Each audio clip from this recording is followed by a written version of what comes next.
Estoy en un pueblito sin paisaje.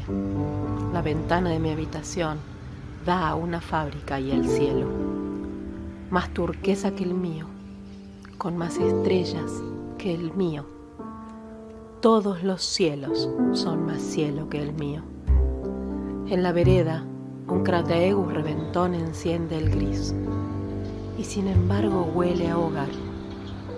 No soy yo la que se va, pensé cuando devolví la llave. Siempre soy la otra. Ya no rezo de noche, pero en otras camas es donde se redimen los pecados. Una habitación toda para mí, ordenada, blanca, nada de humedades, plantas, grietas o polvo. Un solo cuadro y el control remoto que enciende siempre en un policial. Esa canción que no tarareo, ¿es mi silencio? ¿Es muda la que se fotografía en un espejo que no la reconoce? Dormí desnuda en esa enorme cama blanca con vista a la tele. Dormí con el cuerpo despierto después de tanto tiempo. Las mamás no dormimos desnudas, estamos siempre cubiertas de urgencia. En la piel no tocada arde todavía la marca del verano. Dormir sola cerca de un espejo es la lujuria permitida en esta Semana Santa. Duermo en una cama prestada, como si fuera una visita de mí misma. Debería presentarme con regalos, decidir si ser simpática o mudarme a otro cuerpo donde me quiera a pesar de todo. Voy hacia mi casa, que nada tiene que ver con volver al hogar.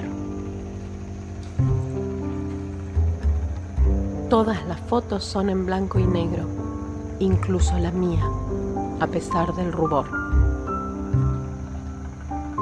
Otra habitación con espejo de cuerpo entero. Me miré un largo rato y dije, yo puedo. Pero, necia, no toqué madera. Soy la fragilidad del que nombra en la oscuridad lo muerto, sabiendo que ya no volverá a respirar. Ya no arrastro pasado. A los que no me hicieron viuda, por fin los maté. Estado civil, viuda. Yo ya aprendí a irme. Ahora deberé aprender a instalarme en la no muerte. Ya no recuerdo el Padre Nuestro ni me arrepiento. Al fin y al cabo, ni Dios ni el diablo se enteran de mis venganzas.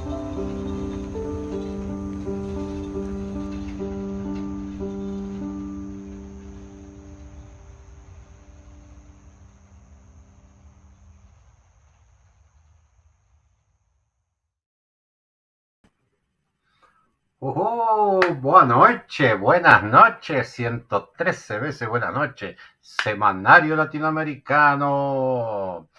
Daqui a pouco, mais tarde, vai chegar Brenda, vai chegar Vinícius, vai chegar um convidado que vem de longe. Hoje não tem como não falar assim rapidamente. Vocês sabem que aqui no Semanário não falamos de guerra, de nenhuma das 30 guerras entre Estados que tem no planeta, nem das outras 20 que tem entre Estados, a todos 50 conflitos no mundo.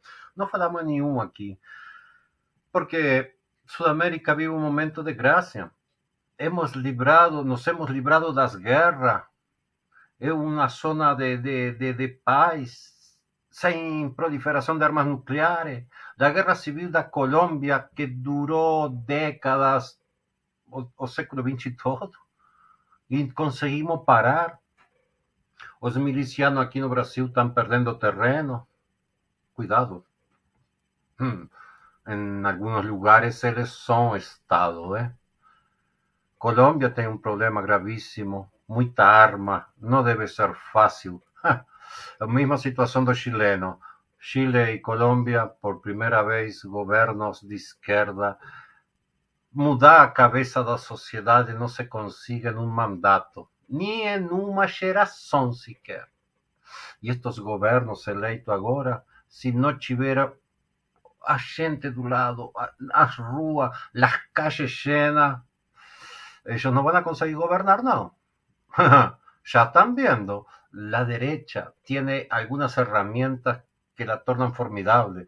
La media hegemónica, los poderes judiciales, el ejército, el capital financiero, entonces es difícil para las fuerzas populares. Solo nos restan las calles, só resta a rua. Eu tinha muito mais para conversar, porque são 503 dias de guerra. Poxa, eu tinha que falar, mas não vou falar porque tem meu convidado para falar de paz. Já ver aqui, Pietro Alarcón. Buenas noches. Sea Boa bienvenido. noite. ¿Cómo está, Pietro? Boa noite, Raul. Muito obrigado pela gentileza do convite.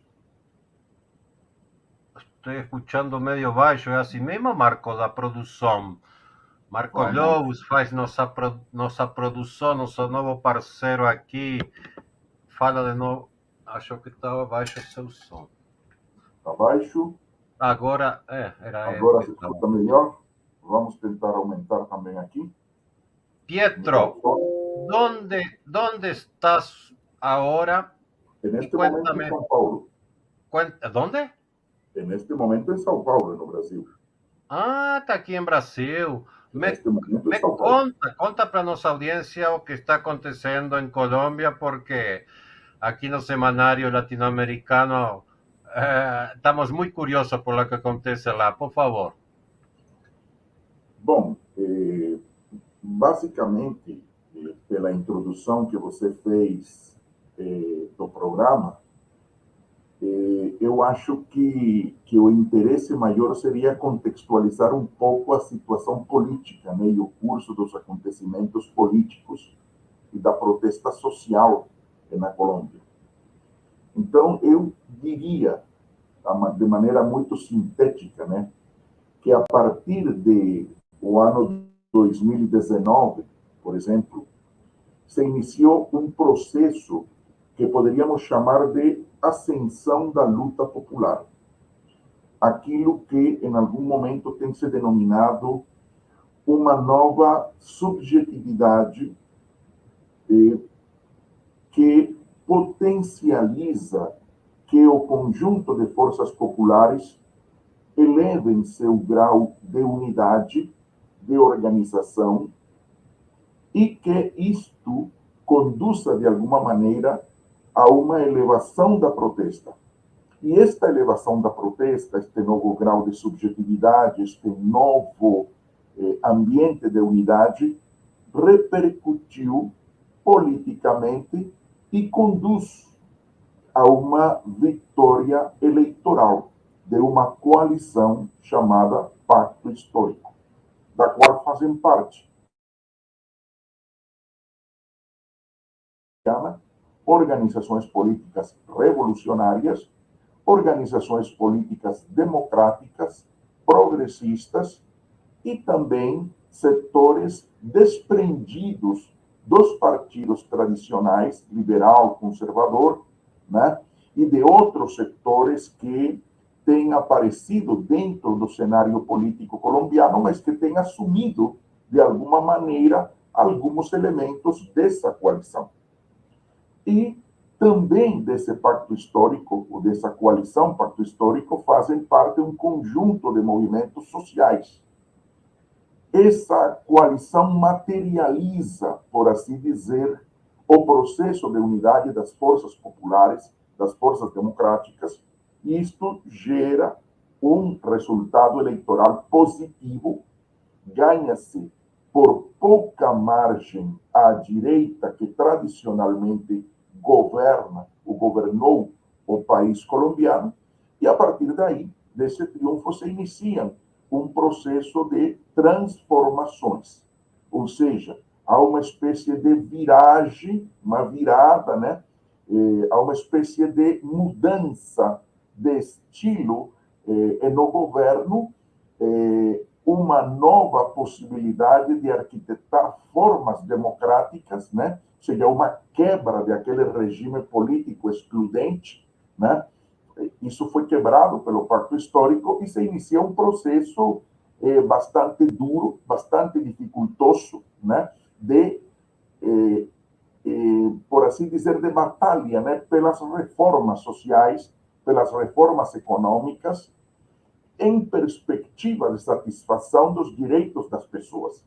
Então, este momento é um momento especialmente difícil, porque há uma batalha dura na institucionalidade e fora dela, para poder implementar as reformas sociais e econômicas, as reformas políticas, e, por outro lado, há quem se opõe a estas reformas, né? A classe dominante tradicional colombiana resiste a essas reformas e, obviamente, há um embate, né, muito duro, que é o que caracteriza a situação atual. Em termos teóricos, poderíamos dizer que há uma elevada contradição de classe, né?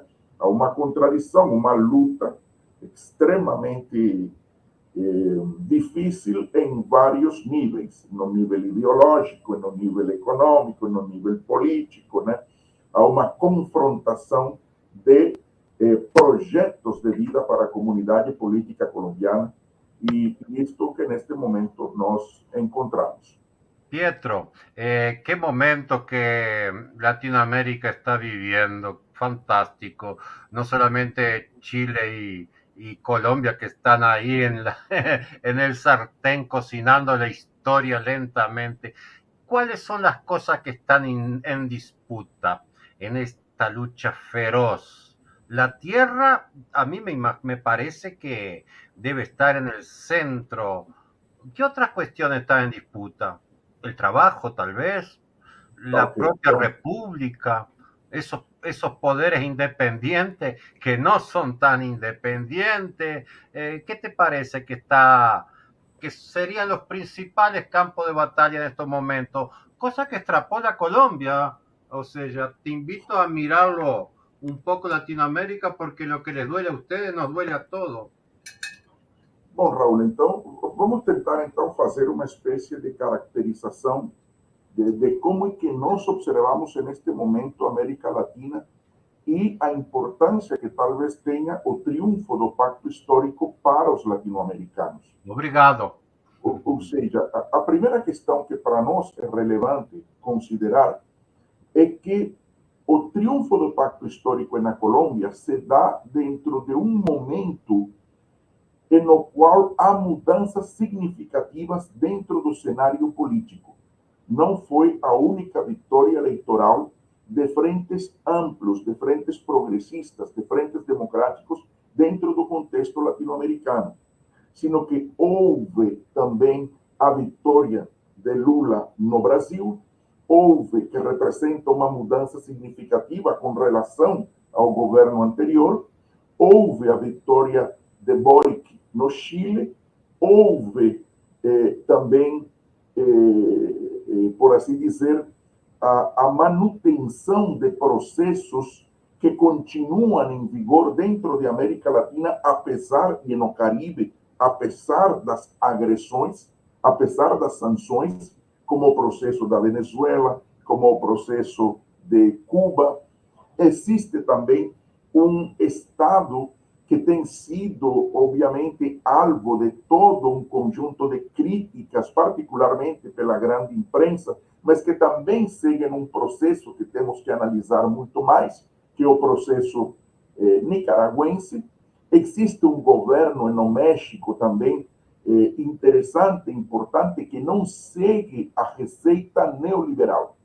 Então, o que acontece? Estes governos têm em comum, reitero, com todas as contradições, com todas as críticas e autocríticas que possam ser feitas, e não vou entrar em caracterizações particulares, porque isto seria extremamente longo, teríamos que ingressar nas agendas domésticas de cada Estado, mas digamos que há um ponto em comum, a rejeição àquele neoliberalismo selvagem que condenou a América Latina durante todo um período, e do qual ainda temos sequelas, a projetos que não correspondem ao interesse dos povos, sino projetos que correspondem a interesses da estrutura hegemônica de poder internacional, das grandes transnacionais, que correspondem ao interesse de classes dominantes em cada país.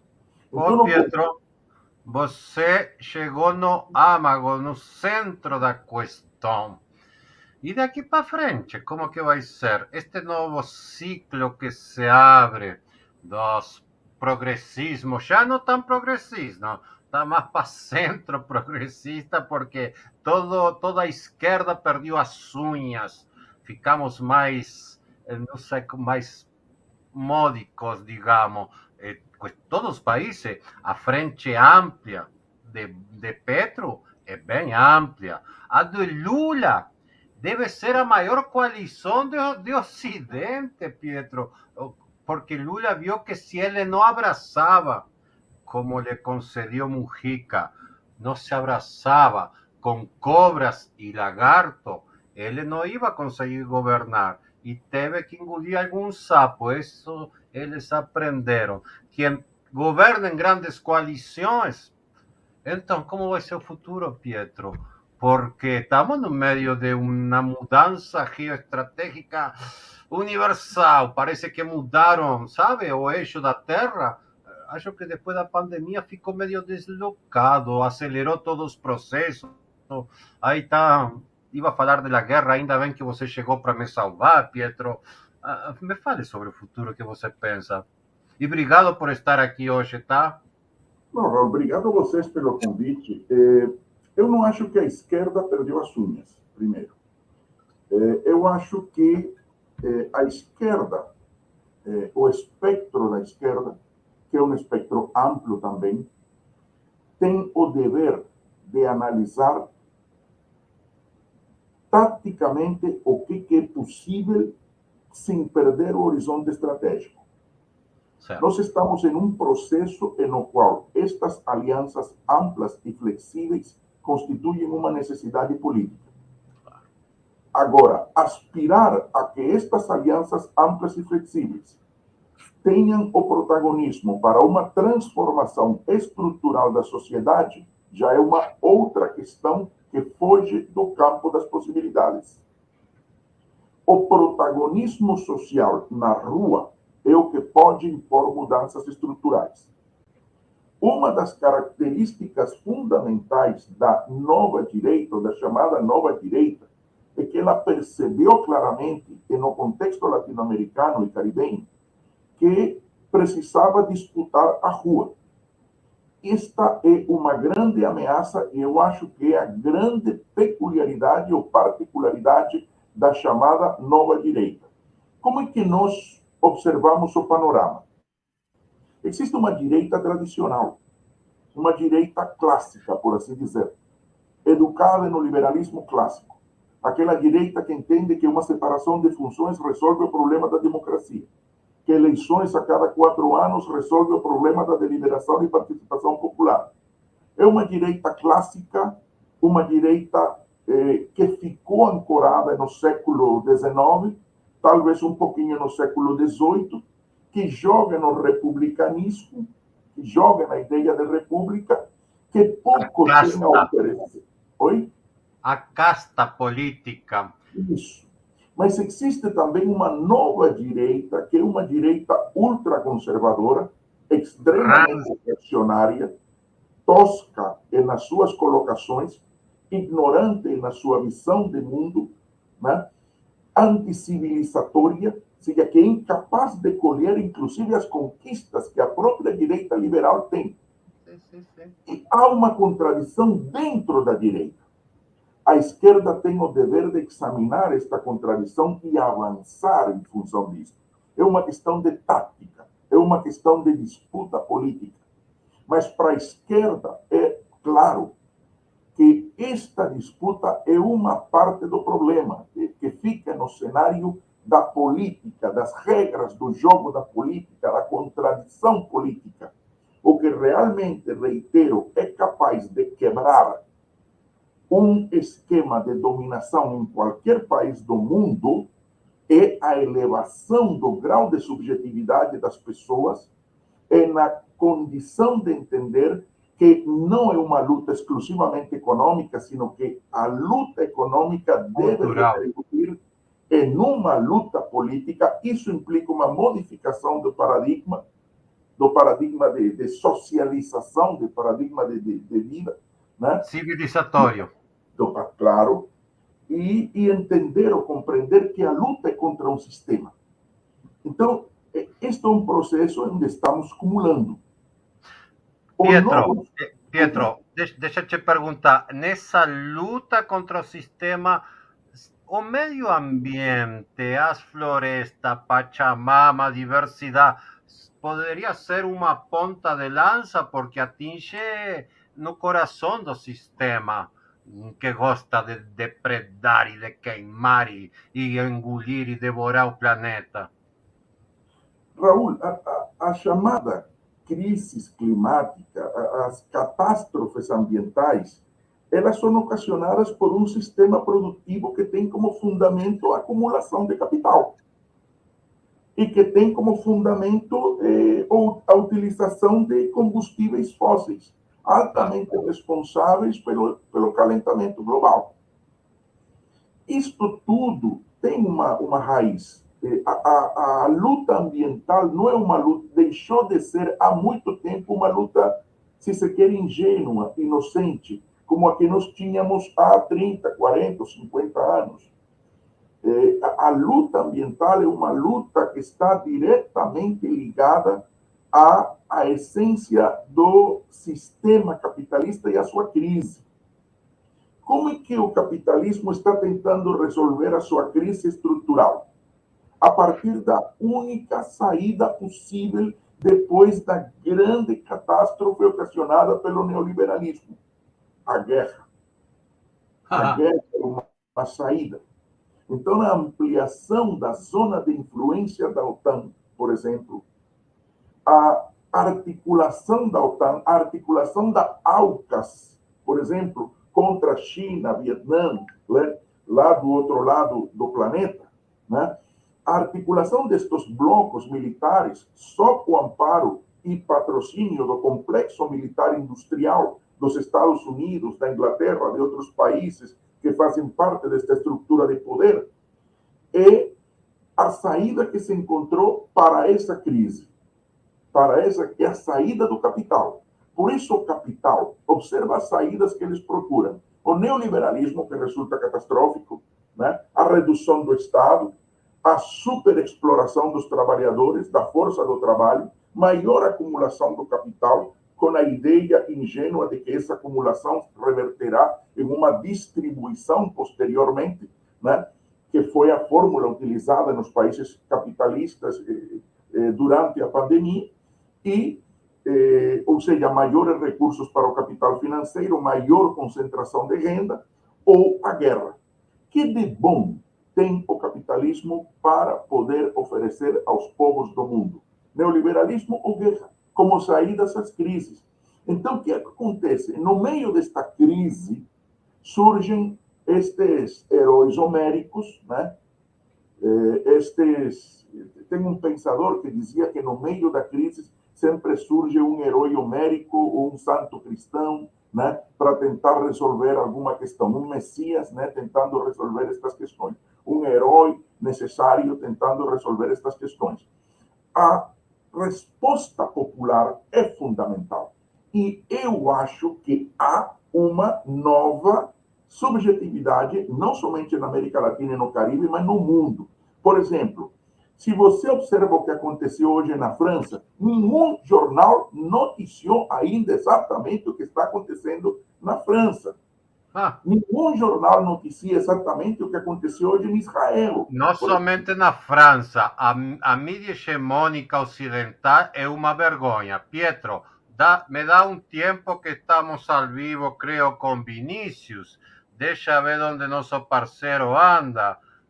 Vinícius, você me escuta? Onde você anda? Acho que Vinícius... Em Brasília, diretamente do Pontão do Lago Sul, hoje participando da rua, meu companheirão. Estamos num deslocamento, não pude chegar em casa, mas me escutam bem? Perfeito. Maravilha, todo bien, maestro grande Pietro Alarcón con nosotros. Muchas gracias por aceptar nuestra invitación y estar con nosotros, estar ahí haciendo ese importante análisis, mi hermano. Y estamos ahí haciendo este cambio y en el semanario latinoamericano haciendo esta relación con los países y con los hermanos que están viviendo esa escena y mismo que están en Brasil, pero que están en contacto, hablando sobre su país y todo, ¿sabes? Entonces, qué bueno que está con nosotros en esta gran red. Y cuéntanos más, mi hermano, decime cómo está en ese momento también tu corazón en conexión con tu país, con tu pueblo, cómo está la familia también, ¿no? Así como están las personas viviendo esa escena, porque hay un escenario político, geopolítico, una defensa, y hay la vida de las personas, ¿no? Que así, nosotros que pasamos la desestabilización del gobierno en Brasil en 2016 con Dilma y todo, sentimos todo eso, ¿no? La sensación es terrible muchas veces, ver la democracia se escorregando por los dedos, por las manos, ¿sabes? ¿Cómo está el pueblo de Colombia también, si tú puedes así hablar un ratito para nosotros?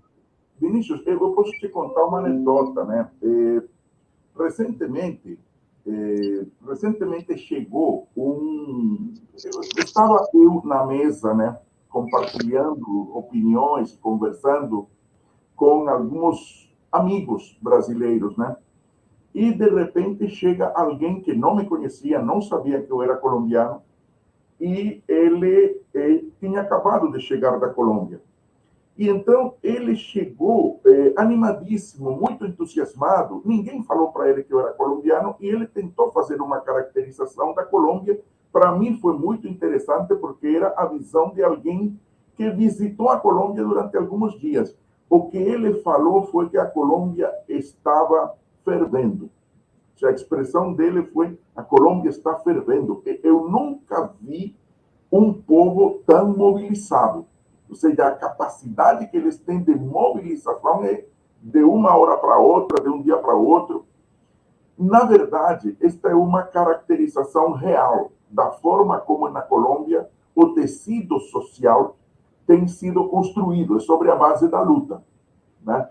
Um país que tem uma ar fresco para nós escutar isso, Pietro. Nós estamos na Colômbia, em um país que tem uma história de luta armada durante mais de 50 anos.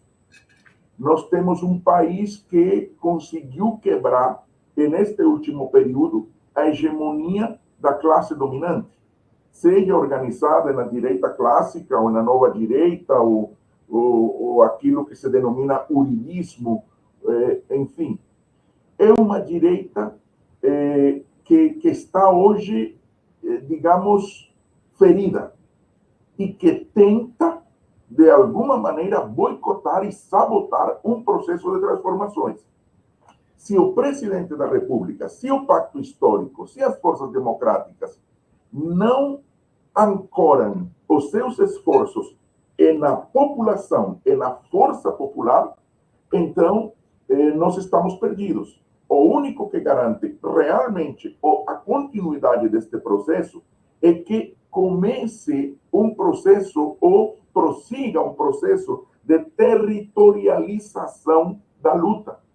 E a territorialização significa que a Colômbia inteira assuma, a partir das suas lideranças, dos seus líderes, das suas lideresas, região a região, o protagonismo da transformação. Ou seja, a transformação não é em Bogotá, a transformação é nos territórios, a transformação é rua a rua, é casa a casa. É aquilo que este companheiro boliviano, García Linera, chama de a potência plebeia. Ou seja, esta potencialidade popular, esta potencialidade plebeia, é a que garante todo este processo. Nós temos várias questões em curso. O programa do Pacto Histórico se denomina Potência Mundial para a Vida. Colômbia, Potência Mundial para a Vida. E este programa ele tem vários eixos. O primeiro desses eixos é a paz total, a paz integral da Colômbia, porque ainda nós temos na Colômbia setores dispostos ao combate.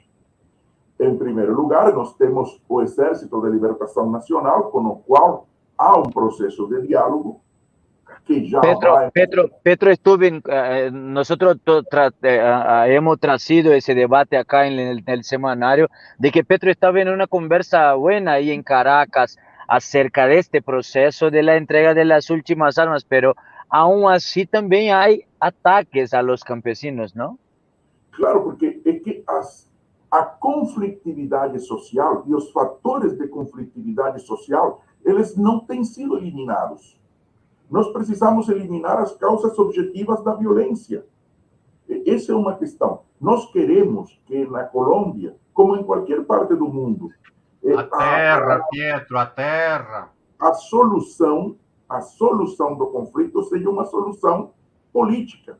Agora, nós temos contradições concretas. Primeira contradição, o Raul vem insistindo nisso, a questão agrária. O que é o que acontece com a questão agrária?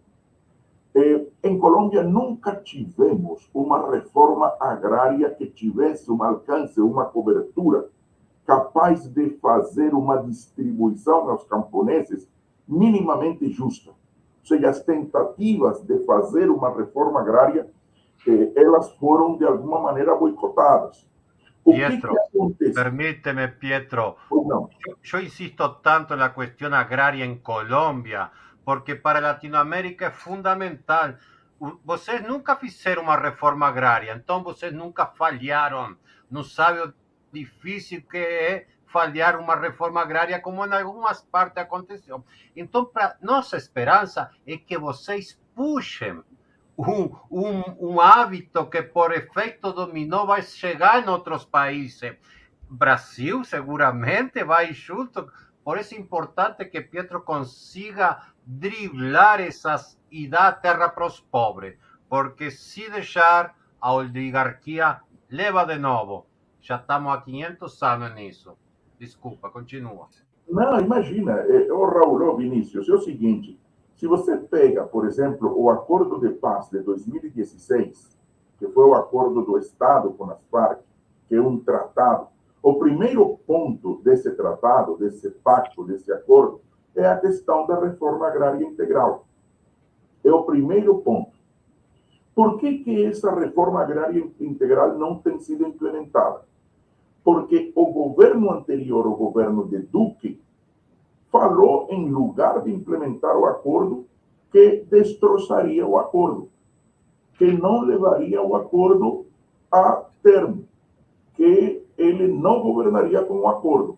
A primeira questão que fez Petro, no discurso do dia 7 de agosto, foi dizer que governaria com fundamento no acordo de paz com as Farc. E a primeira questão é a reforma agrária integral. Quais são as grandes resistências à reforma agrária integral? Na Colômbia, por que nós tivemos guerrilha? Por que nós temos guerrilha? Por que nós temos um conjunto de setores organizados de maneira armada? Qual é a origem do problema? A terra. A propriedade sobre a terra. O que acontece? A necrossanta propriedade privada. A necrossanta propriedade privada sobre a terra, especialmente nos campos. O que vai acontecer? Durante muitos anos, Raul, Vinícius, o que acontece? A classe dominante colombiana se apropria da terra, expulsa camponeses, né? A fronteira agrícola se expande e esse processo foi um processo extremamente violento, extremamente agressivo. Sim. Se a classe dominante colombiana pega as terras sobre a base de um processo de agressão constante, permanente, contra os camponeses.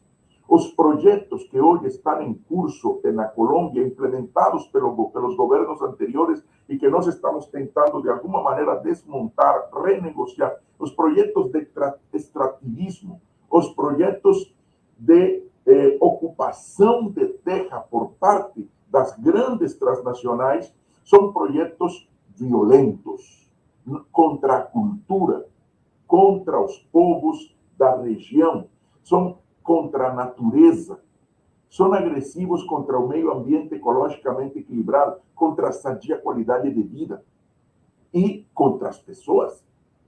Ou seja, este processo nós queremos paralisar. Por outro lado, existem terras dominadas, né, pelos setores que deslocaram camponeses.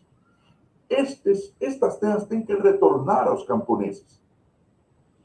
A resistência de Uribe, o ex-presidente, e destes setores que não querem a reforma agrária é porque sabem que a investigação que há hoje com relação a como eles se apropriaram dessas terras inclui que eles tenham que responder ainda pela criação dos grupos paramilitares e por grupos de justiça privada e por toda uma série de forças que se dedicaram durante muitos anos, durante décadas, a assassinar camponeses para deslocá-los das terras. E para se apropriar de tudo isso. Eu estou te ouvindo e estou confuso. Você está me falando de Colômbia ou está falando de algum outro país? Ah, tá, não importa, falando Pietro. Da América Latina. Da Patagônia ao Rio Bravo, a história se repete em todos. Estamos falando de América Latina, ou seja, do mesmo gênero humano. Por isso que é tão importante, Raul, a questão da integração latino-americana e caribenha. Ou seja, por isso que é realmente importante. Há questões, Raul... Este programa, Pietro, nasceu com esse sonho de um dia ver nossa Latinoamérica como um só. E estamos há 3 anos nisso, né? Agora está Vinícius congelou. Mas continua, Pietro. Então, meu caro, por exemplo, eu vou te dizer, este programa é importantíssimo e talvez valha a pena que a gente converse um pouquinho mais sobre isso. Porque a nova geração precisa compreender algumas coisas que ficaram meio esquecidas. Por exemplo, em 1823, hoje estamos no ano 2023, mas em 1823, um certo presidente dos Estados Unidos fez um discurso em Washington e declarou que esta região toda era uma região de influência dos Estados Unidos. Já Thomas Jefferson antes tinha dito que os Estados Unidos precisavam de espaço para crescer e para poder manter sua supremacia, sua hegemonia. Então, nós temos 200 anos da doutrina Monroe. Né? Temos 200 anos este ano. Cumpriu seu prazo, né? Acabou o prazo de validade da doutrina Monroe e do pátio traseiro, né? Exatamente. Então, por outro lado, nós temos que entender um pouco os elementos históricos de contestação a essa doutrina Monroe. Por exemplo, o bolivarianismo, por exemplo. Ou seja, qual é o papel de Bolívar quando não convoca os Estados Unidos ao Congresso Anfictiônico de Panamá e diz: nós queremos ingressar, né? Nós queremos criar, nós queremos trabalhar no mundo, mas não a partir da hegemonia dos Estados Unidos. Nós queremos criar o nosso caminho. Bolivarianismo contra monroísmo é uma questão que nós temos que trabalhar. Outra questão que eu fico até um pouco com receio de falar um pouco disso, mas é que no Brasil se fala muito pouco disso. Colonialismo. Ou seja, Porto Rico, por exemplo. Ou seja, o que nós temos no Caribe? Né? Panamá, Costa Rica. Exato. Quais foram as agressões, né, contra os povos da América Latina ao longo da história? Qual é o papel do colonialismo, né, como dentro do contexto geopolítico, né? Mais um dado hoje, qual é o papel das bases militares, né? Por que a militarização latino-americana e caribenha, né? Que significa para um país como a Colômbia ter bases militares no seu país, ou seja, no nosso país, né? E isso 8. não é muito fácil. 8. 8. Nós temos um conjunto de bases militares, certo? Então, e nós temos a perda de Panamá em 1903. Ou seja, para um país como a Colômbia, que perde Panamá para os Estados Unidos com bases militares, a questão da presença da OTAN na região, nós somos sócios da OTAN. A Colômbia é Que sócio da OTAN. situação, é? Meu Sabe? Deus. Pietro, Sócio calma da aí, OTAN. Pietro. Vinícius, você está meio inestável, está na rua. Você quer mandar um alô aí, porque em qualquer momento você cai e não volta mais. Mi hermano, yo quería mucho agradecer más una vez la presencia del profesor y que sepa que estamos abiertos para más análisis, para más participaciones.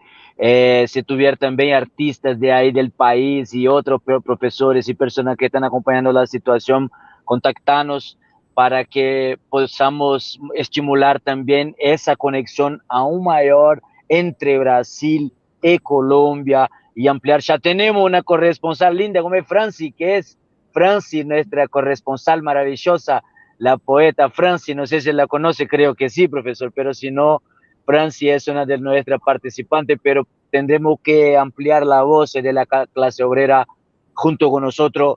Y más una vez, mucho gusto y muchas gracias por tu participación y seguimos en la patria grande, mi compañero. Muchas gracias. Gracias, Obrigado, Vinícius. muito obrigado.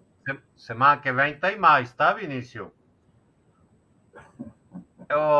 Pietro, tem uma pergunta aqui que está me...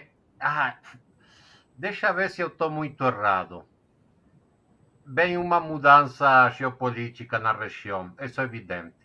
Pelo visto, o Brasil, outro dia, convidou todos os países de Sudamérica, ninguém do Caribe, ninguém de Centro-América, a um retiro. Tá bom, chame como quiser, mas fez.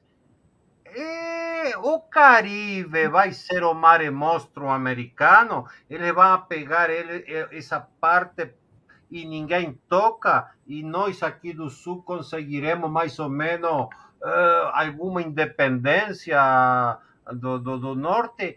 Como vai ser essa divisão? Outra coisa, por se a pergunta estava fácil, Pietro, vou complicar mais. Com Argentina e Brasil, principalmente Brasil, lá na mesa pequena dos BRICS, a política de Latinoamérica se vai decidir onde? Aqui em Latinoamérica ou lá nos BRICS? Eu estou com a pulga atrás da orelha. Então, são duas coisas. Primeiro, o que nós temos visto com relação à questão do Caribe e a reunião em Brasília. A reunião de Brasília foi extremamente relevante para nós por uma situação concreta. Faziam 9 anos que os presidentes da América do Sul não se reuniam, porque havia uma agenda para a desintegração da América. Essa agenda para a desintegração, ela foi proposta pelos Estados Unidos, por outros países que, junto com os Estados Unidos, têm influência na América Latina, e qualquer possibilidade de unidade, de realizar acordos econômicos, políticos, que tivessem protagonismo de governos de esquerda, de governos progressistas, era imediatamente boicotada. As tentativas que houve de poder unificar América Latina foram tentativas da direita com o objetivo de trabalhar com uma lógica de isolar governos populares e progressistas. Por exemplo, Grupo de Lima, por exemplo. O Grupo de Lima. Para que nasceu o Grupo de Lima? Ou seja, você vê a declaração do Grupo de Lima. É vergonha. Por que é uma vergonha? Porque não tem nada propositivo só para os povos. Não tem uma proposta que você extraia da declaração final da reunião do Grupo de Lima. O que o Grupo de Lima colocou foi isolar Venezuela. Essa foi a proposta. Dar uma benção a Guaidó e estabelecer o interesse nacional dos Estados Unidos como interesse hegemônico dentro do contexto latino-americano. Ou seja, para que isso serve? O Prosur, para que serviu? Para que servem estes esforços? Enquanto que, quando você observa, por exemplo, a reunião da CELAC, em janeiro deste ano, em Buenos Aires, ou quando você observa as iniciativas da reunião da América do Sul e consenso de Brasília, você tem propostas concretas. Claro. Propostas concretas de integração. E propostas de integração que têm que ser financiadas. Por que tem que ser financiadas? Porque a integração tem um custo. A integração infraestrutural, os tratados amazônicos, os memorandos de intenções com relação aos projetos de infraestrutura viária, as questões referentes a biocombustível, as questões referentes ao comércio regional. Mas nós vimos como foi lá na Europa. E lá tinha a Alemanha para puxar o carro. Aqui, Brasil, é obrigado a fazer isso. Se ele não fizer, tchau integração, tchau Latinoamérica. Eu acho que o Brasil puxa e temos a sorte de que o Brasil puxe. Em um primeiro momento, é fundamental essa iniciativa política. Agora, na medida em que nós potencializamos os recursos naturais de países da região, nós temos todas as possibilidades de avançar a um novo patamar de desenvolvimento. O que nós precisamos é permanecer unificados, ou seja, e não precisamos uma unificação total em tudo. Ou seja, não precisamos estar de acordo com tudo. Nós precisamos estar de acordo em um programa de integração. Em um programa de integração que implique comunicações, em um programa de integração para modificar o padrão energético e estabelecer uma nova possibilidade energética, em um programa de integração para assegurar os recursos naturais e o controle e a condução do que é feito com os recursos. Vou te colocar um problema: cobre e lítio, por exemplo. Meu Deus, você botou o dedo na ferida. Não fale em lítio, que hoje está em primeiríssimo. Calma aí, Pietro. Calma aí, que está chegando mais visita. Não quer entrar, Brenda? Então tá. Boa noite. Não quer entrar. Entra aí, Brenda. Não, deve ser a internet que está ruim. A gente está com um papo delicioso aqui, Brenda, com Pietro. Ele nos está dando informações maravilhosas. Buenas noches, Pietro. ¿Cómo estás? Buenas noches, bien, gracias. Gracias por venir a nosso semanário. Tranquilamente, pode falar em português tranquilamente. Informar algumas coisas em relação ao Pacto Histórico lá na Colômbia. Eu não pude, acompanhar antes a fala de vocês, mas eu cheguei na Colômbia durante o encontro da escritura migrante, que foi realizado ano passado, em dezembro. Nós fomos em alguns espaços que tinha essa referência no caso em relação à pacificação, pessoas que lutam pela paz na Colômbia, e isso me chamou bastante atenção. Tem alguma relação com isso, com o pacto histórico que está sendo colocado, como está sendo recolocado hoje? Claro, Brenda, eu dizia faz alguns minutos que o pacto histórico, a coalição pacto histórico, que governa neste momento, o governo da mudança, o governo do câmbio, o governo da mudança, tem um programa que é a Colômbia Potência Mundial para a Vida, e que temos eixos, e que o primeiro eixo é a paz.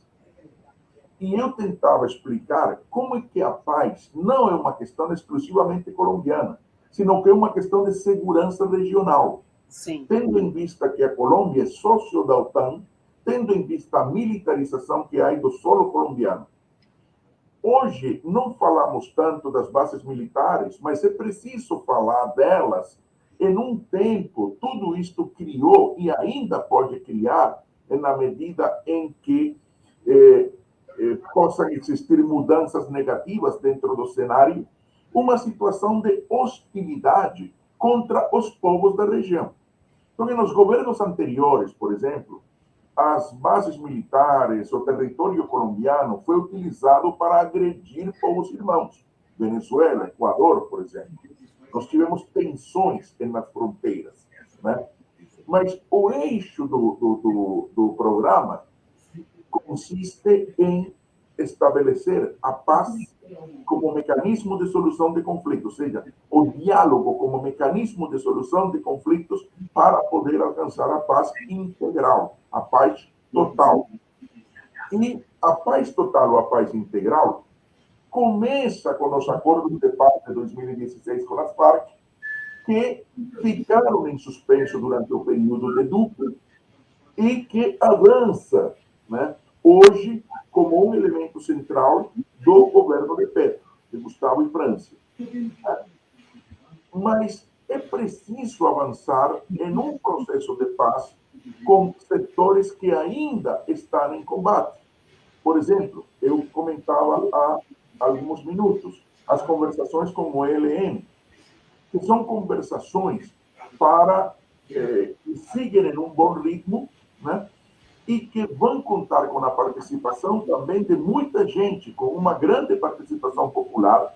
É isso que está sendo planejado, a metodologia para que as pessoas participem e possa, então, ser uma paz construída desde abaixo. Não é uma paz entre um setor guerrilheiro e representantes do governo. Não é ausência de conflito, né, Pedro? É usar o diálogo como uma forma de alcançar, e as artes também, a poesia está sendo muito usada, a música, os trabalhos artísticos também, o trabalho comunitário, tudo isso como um mecanismo.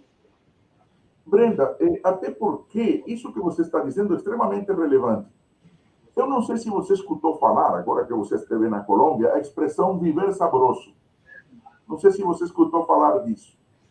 Que foi uma expressão utilizada pela Francia Marques, né?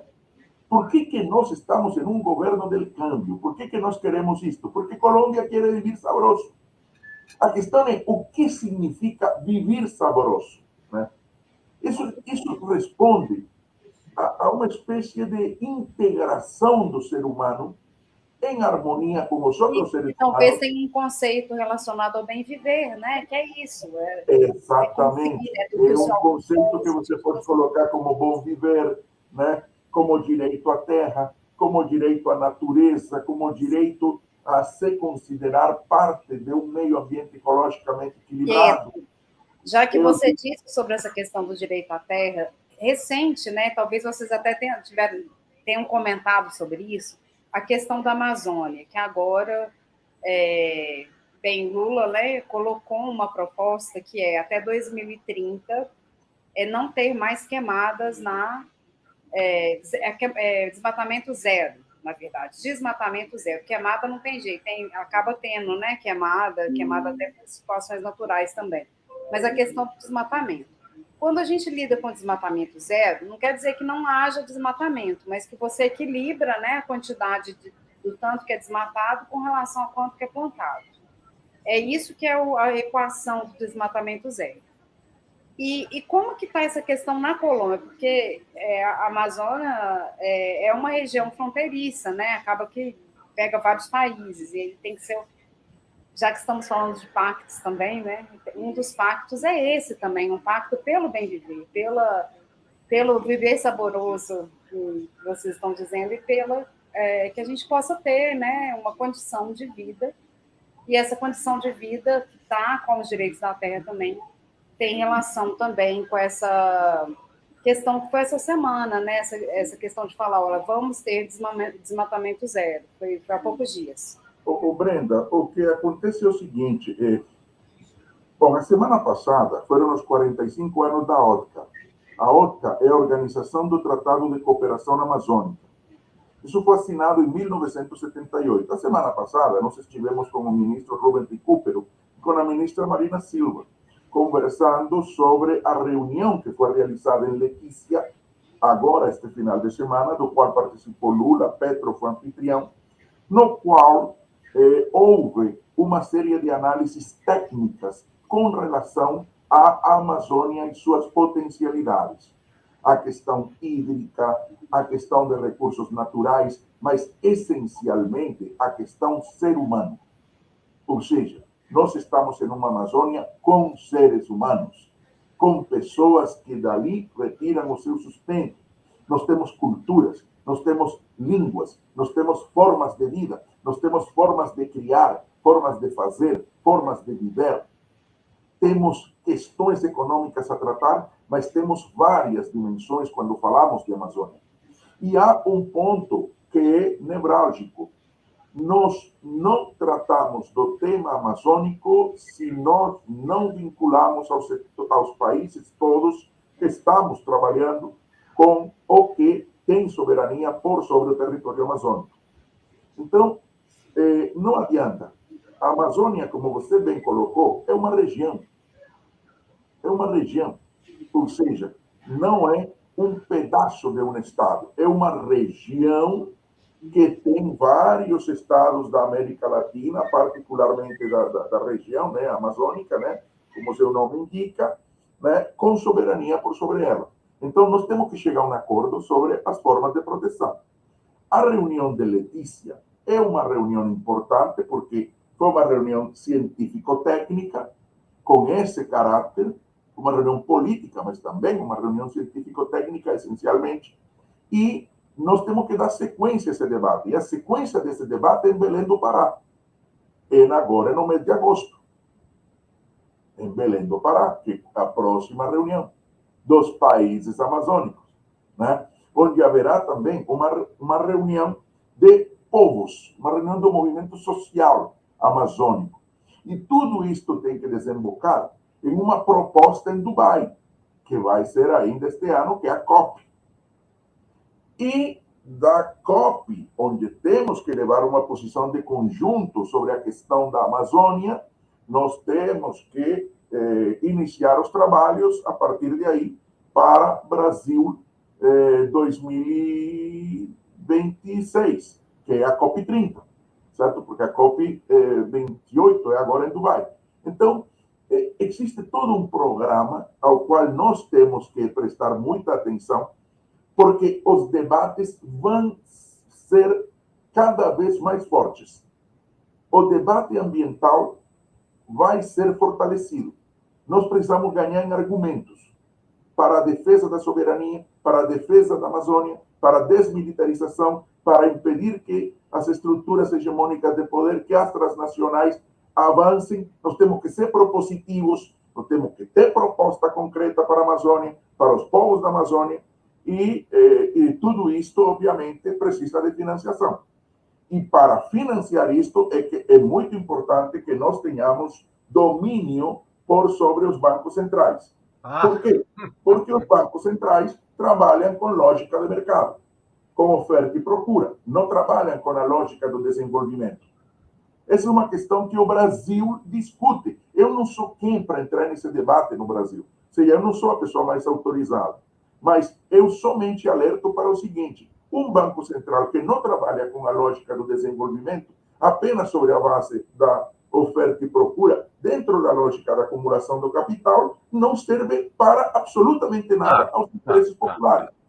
Então, Pietro, uma hora a gente conversando aqui. Olha, Brenda, quando o convidado é bom, o tempo passa voando. Você hoje nos deparou com uma aula, nos brindou com toda essa informação que nós estamos precisando tanto, porque, poxa, a gente precisa conhecer outras vozes, saber o que está acontecendo, porque se não agimos tudo junto. Poxa, Brenda, que grande programa, que grande convidado, mas, Pietro, uma hora. Redondeia uma mensagem para os colombianos e os latino-americanos, por favor. E desde já agradecemos pelo seu tempo, tá, Pietro? Não, imagine, talvez há uma questão que eu sempre, quando me pedem para transmitir uma mensagem, eu talvez seja reiterativo com essa mensagem, mas é que eu acho que ela sintetiza o que nós temos que fazer. Em primeiro lugar, eu acho que uma questão fundamental é que as novas gerações de brasileiros e brasileiras, latino-americanos, latino-americanas, e também as velhas gerações, certo? Estudemos mais a realidade. Estudemos a nossa realidade. Estudemos o que é Porto Rico, por exemplo, que eu mencionava, que é uma colônia dos Estados Unidos. Estudemos Haiti. Haiti é o primeiro país da América Latina. Você nem imagina aqui como que a gente defende e busca dar voz, mas, poxa, é inviabilizado. Nós precisamos estudar essa realidade da América Latina. E a América Latina hispânica tem que estudar mais o Brasil. Estudar mais o Brasil. Ou seja, estudar o que acontece aqui neste país. É a primeira questão. A segunda questão é elevar o nosso grau de organização. Elevar o nosso grau de organização. Muito bem. Ou seja, organizar é fundamental. Claro. Certo? E em terceiro lugar, obviamente, lutar. Ou seja, a luta institucional e a luta de rua. A combinação dessas questões é fundamental. Estudar, organizar e lutar institucionalmente desde os governos e acompanhar tudo isso de um processo de unidade popular que dê respaldo em uma interação dialética com aquilo que se está colocando desde os programas de governo, eu acho que é fundamental. Ou seja, um governo progressista não pode ter medo da rua, nem do que se diz na rua. Pelo contrário, tem que se vincular, estreitar os vínculos com ela e compreender que isso é o centro, digamos, o motor da transformação. Claro. E por que eu digo isso? E aqui eu fecho. É porque nós já tivemos uma primeira onda, que chamamos uma primeira onda. E uma das questões mais discutidas, uma das questões mais interessantes a serem discutidas é no marco desse balanço do que alguns chamam da primeira onda progressista, que na verdade é a primeira onda de rebelião no Brasil e na América Latina, que origina governos populares, é a relação entre partido e movimento social, a relação entre governo e movimento social, a relação e como não podemos paralisar a luta social, né, para que se acompanhem os projetos de governo, para que dessa interação surja poder popular e transformações. Então, isso na Colômbia estamos, talvez, tentando sintetizar no meio das nossas limitações, com todos os nossos defeitos, com as nossas, digamos, as nossas carências, né? Mas é a nossa experiência.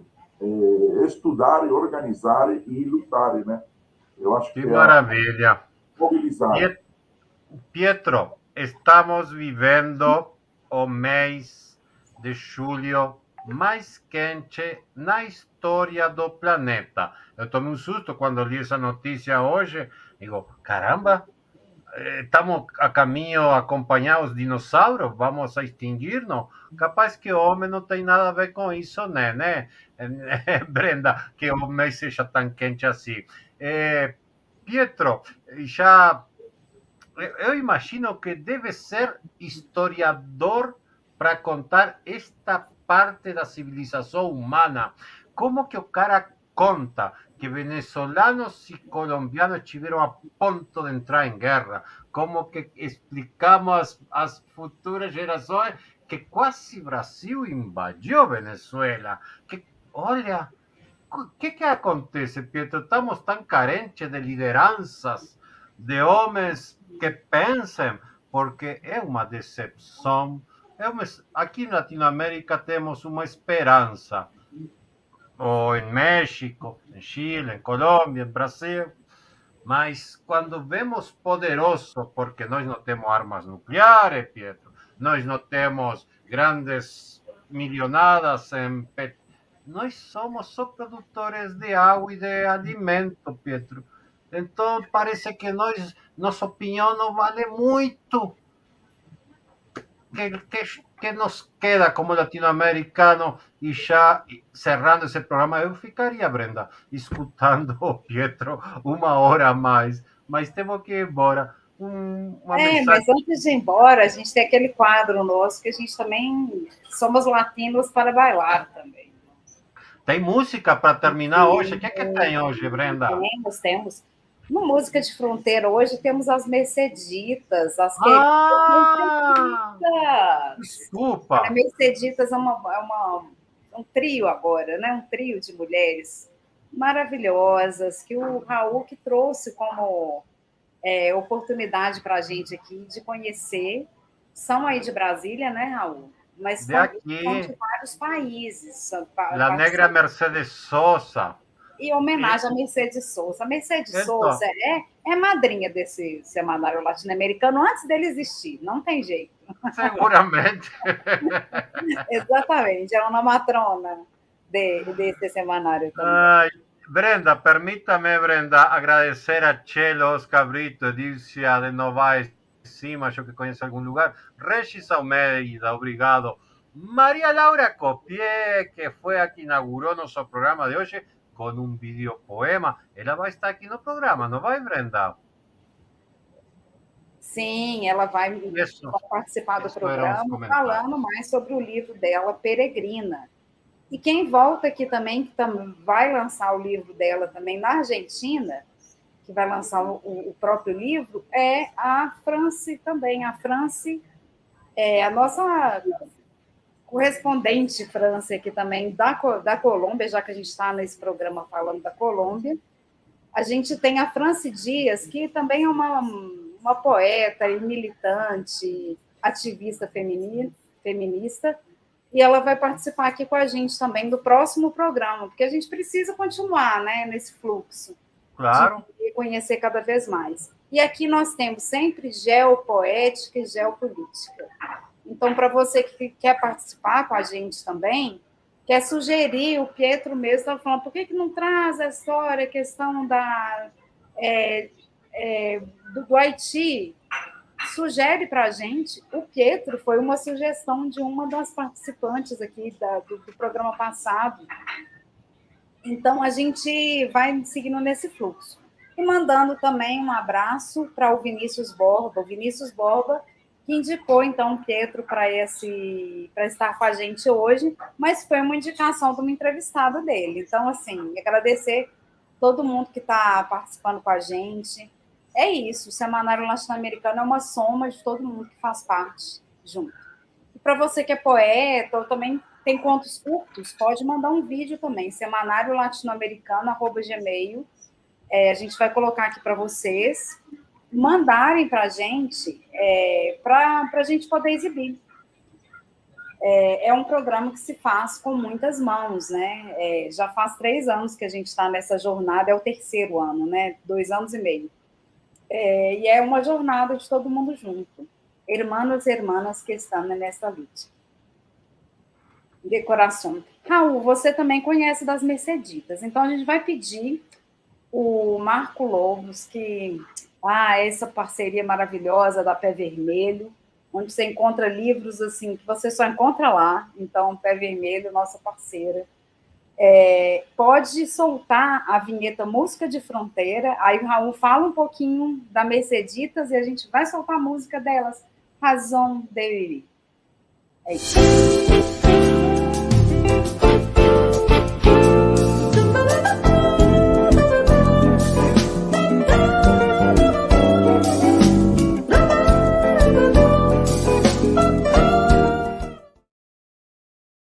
Aê, música de fronteira.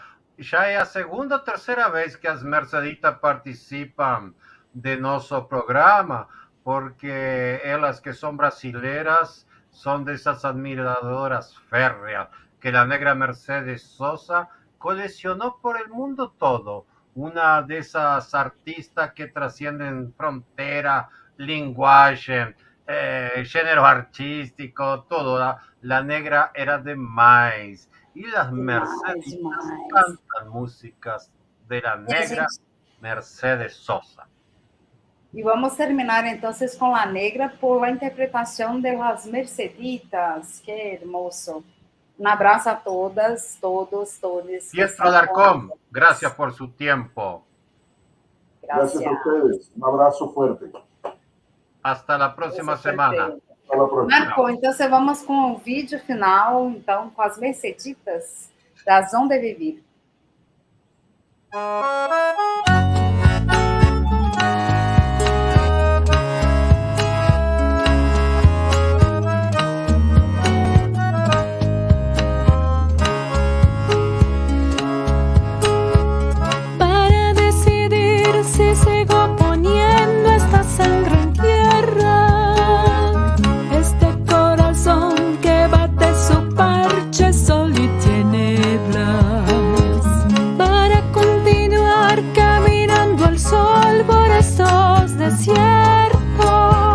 Para recalcar que estoy viva en medio de tantos muertos, para decidir, para continuar, para recalcar y considerar.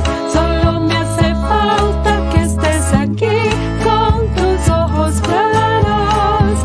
Amor, fogata de amor y razón de vivir mi vida.